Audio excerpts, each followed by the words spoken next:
नमस्कार आप सबको। आपका पुनः ई क्लास JHSDK यानी कि मेरे ब्लॉग पर स्वागत है। और अभी तक मैंने आपको अनिष्टा में मॉड्यूल 1 के नोट्स उपलब्ध कराए थे। आज आपको उपलब्ध कराते हैं नोट्स अनिष्टा में मॉड्यूल 2 के। ये देखिएगा अभी का जो मेरा ब्लॉग है उसका जो पृष्ठ है इसमें हम चलते हैं आगे। नोट्स मॉड्यूल 2 यूपी स्वस्थ विद्यालय परिवेश का है ये। देखिएगा ये इसका आप दिखाई दे रहा है आपको। अब नीचे रीड मोर पर हम क्लिक करते हैं और जैसे ही इस पर क्लिक करते हैं देखिए ओपन हो जाता है। और फिर आपका तरीका वही है जो आपको मैंने पहले बताया था नोट्स बनाने का।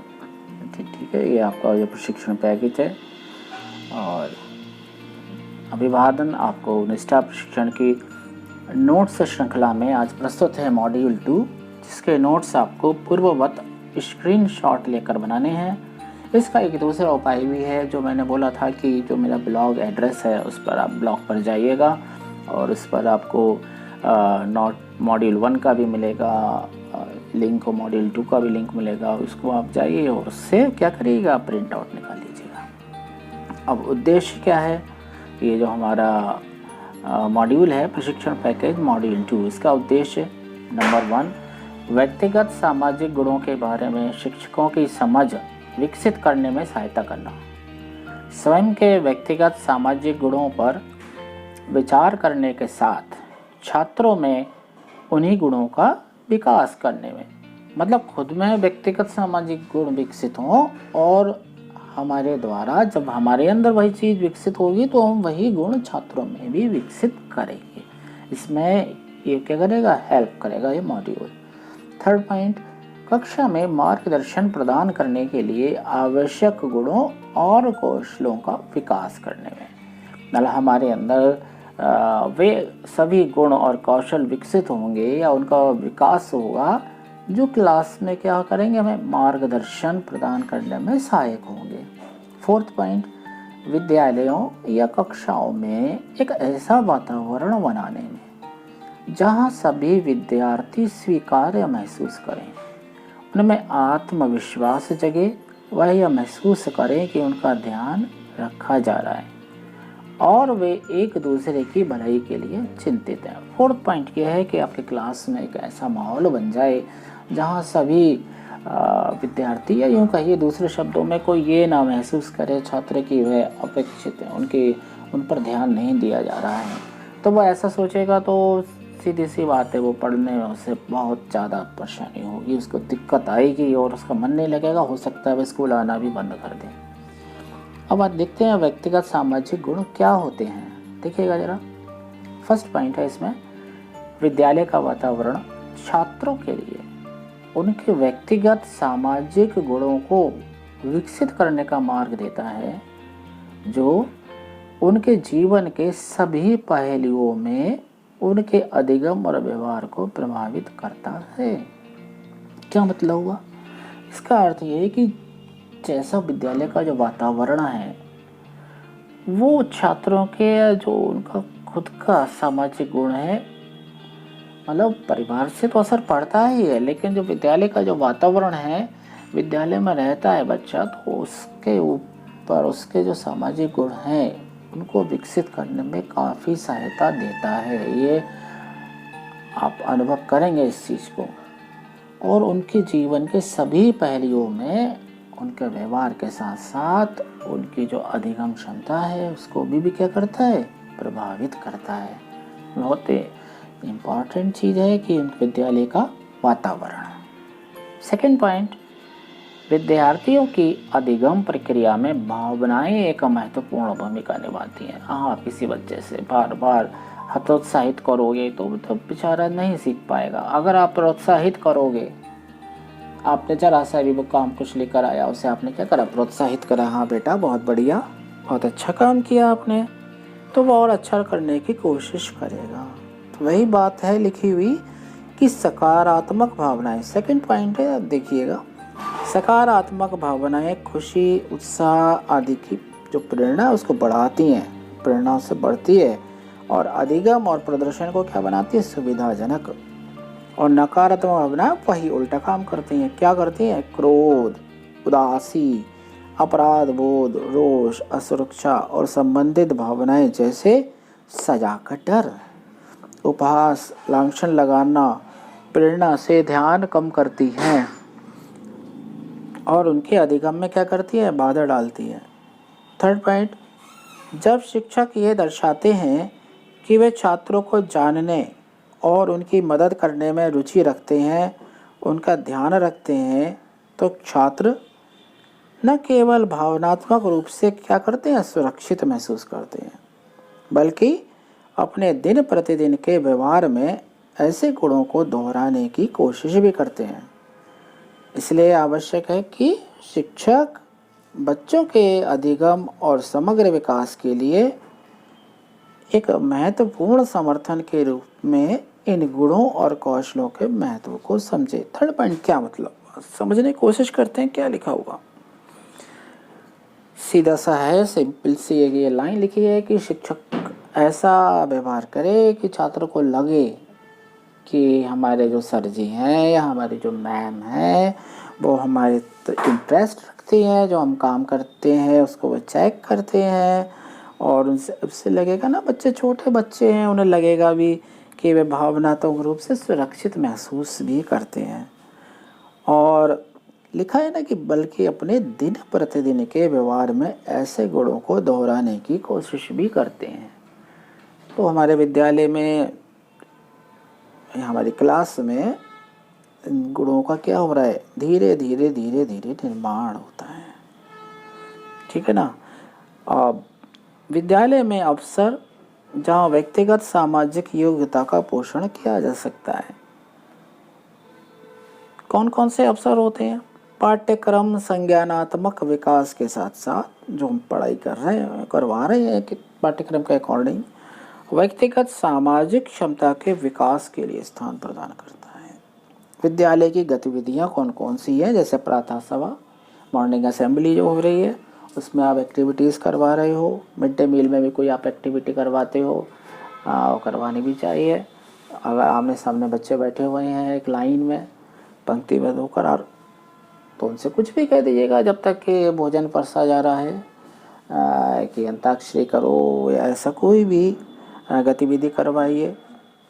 जहाँ लिखा है ना ये व्यक्तिगत सामाजिक योग्यता का पोषण, इससे हो सकता है। वार्षिक दिवस तो होता ही है, वो आप बुक करवाए जरूर हो।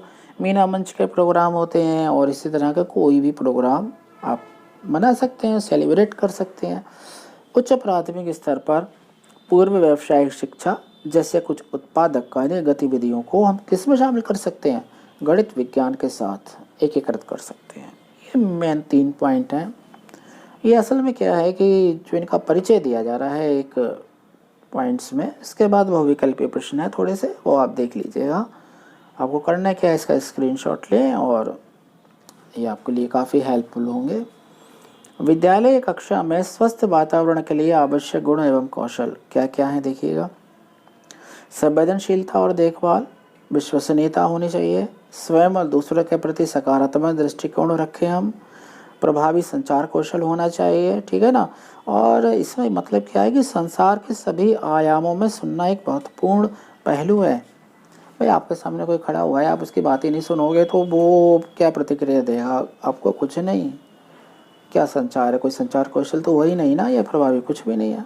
तो वही बात आपके छात्रों के लिए है, लागू हो रही है कि आप और आपके छात्रों के बीच में प्रभावी संचार कौशल होना चाहिए। म्यूचुअल इंटरेक्शन बहुत अच्छा हो। जैसे समझ लीजिएगा कि आप कोई बात कह रहे हैं या यूँ कहिए कि कोई आप ज्ञान दे रहे हैं, ज्ञान मीन्स पढ़ा रहे हैं आप उसे, तो यूँ सोचें कि आप किसी के ऊपर गेंद देते हैं, गेंद या बॉल फेंकते हैं और सामने वाला व्यक्ति उसको रिसीव करता है, रिसीव करके वो फिर आपको वापस करता है। तो इस तरीके से गेंद का या बॉल का आदान प्रदान आप आमने सामने होता रहता है, तो इसको कहते हैं इंटरेक्शन, म्यूचुअल इंटरेक्शन। तो वही चीज़ है कि जो हम क्या कर रहे हैं, हम संप्रेषण कर रहे हैं जो कुछ आप इसे प्रदान करना चाह रहे हैं अपने छात्रों को, संप्रेषण कर रहे हैं तो बच्चों से क्या हमें फीडबैक मिल रहा है, वो हमको क्या जवाब दे रहे हैं, वो सबसे इम्पोर्टेंट है। उसी में आता है प्रभावी संचार कौशल। इसमें देखिए लिखा क्या है कि सुनना सूचना प्राप्तकर्ता द्वारा की गई प्रतिक्रिया को संभव करता है। सुनना, ठीक है ना। लोग आमतौर पर अपने दैनिक बातचीत में 5 प्रकार की प्रतिक्रियाओं का उपयोग करते हैं, जिन्हें 5 अक्षरों में AISPU इससे पहचाना जाता है। और 5th पॉइंट है समानुभूति। आप दूसरे व्यक्ति की भावनाओं को उसके दृष्टिकोण से समझने की क्षमता को क्या कहते हैं हम लोग? समानुभूति। सम प्लस अनुभूति। अब इसके बाद बहुविकल्पी प्रश्नों के नोट्स तैयार करते हैं हम लोग। पहला क्वेश्चन है, स्कूल या कक्षाओं में स्वस्थ वातावरण को बढ़ावा देने के लिए शिक्षकों के गुण और कौशल इस प्रकार है। देखिए कौन कौन से हैं। संवेदनशीलता और देखभाल, सहानुभूति और देखभाल, संवेदनशीलता और नियंत्रण, संवेदनशीलता और आशंका। संवेदनशीलता तो हम मान लेते हैं, चलिए ठीक। तो संवेदनशीलता, आशंका अगर आ रही है तो बेकार है, सही नहीं है, वो आशंका नहीं होनी चाहिए। तो ये लाइन डी खत्म हो गई। सी में संवेदनशीलता और नियंत्रण। नियंत्रण अगर आप कर रहे हो, नियंत्रण शब्द जो आ रहा है कंट्रोल, ये ठीक नहीं है। सहानुभूति दिखा रहे हैं और फिर देखभाल। देखभाल तो चलिए सही है, लेकिन सहानुभूति ठीक नहीं है बच्चे के लिए। तो सबसे ये पॉइंट बनता है ना, संवेदनशीलता। आप संवेदनशील हो बच्चे के प्रति और देखभाल शेयरिंग, तो ए पॉइंट सही है इसका। डी, ये सेकंड क्वेश्चन है, चौकस श्रवण कौशल उपस्थित होने के लिए एक शिक्षक को छात्रों के निम्नलिखित पर ध्यान देने की आवश्यकता होती है। मौखिक अभिव्यक्ति, व्यवहार और कार्य, गैर मौखिक भाग या भाव या सभी। तो ये सभी होते हैं श्रवण कौशल उपस्थित होने के लिए। आप जो मौखिक अभिव्यक्ति है जो हम कह रहे हैं उस पर भी आप ध्यान देना, व्यवहार और कार्य जो बच्चा कर रहा है उस पर भी ध्यान देना होता है। और जो बिना कहे, जो इशारों से या बिना कहे जो भी वो बात करता है, मतलब कहते हैं ना इसमें गैर मौखिक भाव है, जैसे बिना बोले जो भी वो संप्रेषण कर रहा है, तो उसको आपको ध्यान देना होगा।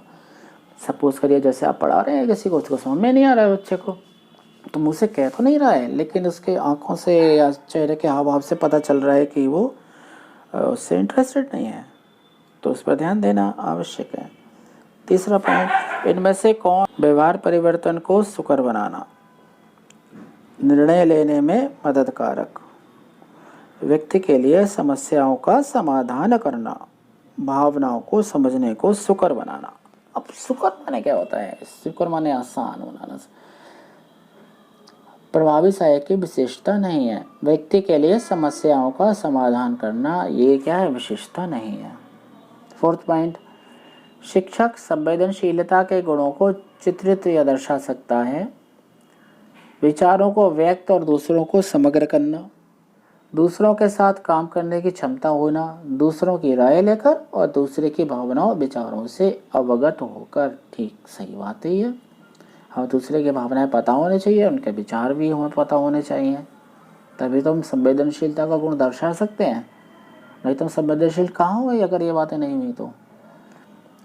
किसी अन्य व्यक्ति के दृष्टिकोण से स्थितियों को देखने में सक्षम होने की योग्यता को निम्न रूप में जाना जाता है। सहानुभूतिपूर्ण व्यवहार, ये तो हो ही नहीं सकता। वास्तविकता परीक्षण, नो वे। दृष्टिकोण जानना या द्वंद्व से निपटना, द्वंद्व से तो नहीं है, दृष्टिकोण आप जानना, कि दूसरे के दृष्टिकोण को जानने के लिए स्थितियों को देखने में सक्षम होने की योग्यता होती है। बच्चों के समूह के बीच द्वंद्व के मामले में आप एक शिक्षक के रूप में कौन सी युक्ति का उपयोग करेंगे? उनके बीच में संवाद सरल बनाएंगे, स्कूल प्रधानाचार्य को मामले में सूचित करेंगे, बच्चों को अपने आप हल करने के लिए छोड़ देंगे, अपने अधिकार का उपयोग करेंगे और मुद्दे का फैसला करेंगे। तो बच्चों के बीच में संवाद है उसे सहज बनाएंगे, तभी तो मामला सुलझेगा। लड़ाई झगड़े को शांत करने का तरीका है ये। तो और ये तदानुभूति क्या चीज़ है? फिफ्थ पॉइंट, अपने स्वयं को समझना, अपने और दूसरों से तर्क करना, दूसरों के लिए खेद महसूस करना, किसी और की तरह महसूस करना। जैसे तदानुभूति समानुभूति वही चीज़ आई थी ना, वही है ये। तो खुद को समझना नहीं है ये, लॉजिक नहीं करना देना एक दूसरे को, लॉजिक देते रहें, तर्क वितर्क करें, दूसरों के लिए खेद महसूस करना, नो भाई। लास्ट डी पॉइंट, किसी और की तरह महसूस करना, उसकी तरह महसूस करने का प्रयास करें और सोचें। संवेदनशील शिक्षक की विशेषता, सिक्स्थ पॉइंट, आलोचना मूल्यांकन से आहत होना। तो भैया ये कैसा संवेदनशील शिक्षक है? इसका मतलब हुआ कि संवेदनशील तो है but he is not a teacher, शिक्षक नहीं है।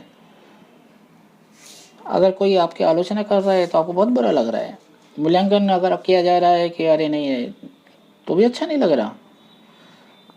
और सी पॉइंट, हर समय स्वयं और दूसरों की निगरानी करने में सक्षम होना। बहुत बढ़िया, ठीक है, आप निगरानी करने के लिए तो बहुत बढ़िया है कि आप देख सकते हैं कि मेरे स्वयं की निगरानी करें, दूसरों की।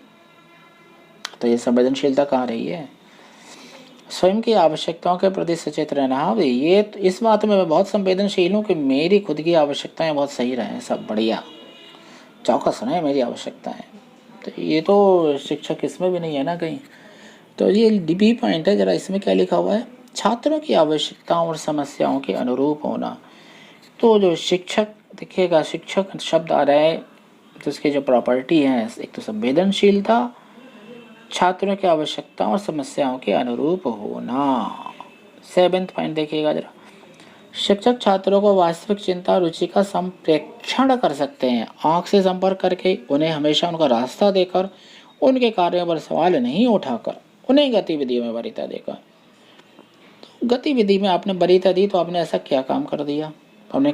तो ये तो लगेगा कि बाकी के स्टूडेंट्स को कि आप एक ही को वरीयता दे रहे हो और बाकी, ये तो ठीक नहीं है ना। कार्यों पर सवाल नहीं उठागा तो वो कुछ भी करते रहेंगे ऐसे। तो आप क्या कर रहे हो? आप वास्तविक चिंता तो शो नहीं कर रहे हो ना, उनकी रुचि को देख रहे हो, आपको पता ही नहीं चल रहा। हमेशा उनका रास्ता देगा, ये भी ठीक नहीं है। आँख से संपर्क कर, ये मेन चीज़ है। आँख से संपर्क करने का मतलब क्या है कि आप बच्चे को देख सकते हो ना, उसके बिहेवियर को। क्या है कि जो आप कुछ भी कह रहे हो, जो उसे पसंद आ रहा है, ना पसंद आ रहा है, या उसके इंटरेस्ट की चीज़, वो कैसे पता चलता है? तो मौखिक नहीं है। एक देखो, पहले ऊपर एक क्वेश्चन भी आया था, मौखिक नहीं है, आँख से ही पता चल जाता है कि हाँ उसे पसंद है, नापसंद है, क्या उसके एक्सप्रेशन है, वो आँखों से साफ पता चल जाते हैं।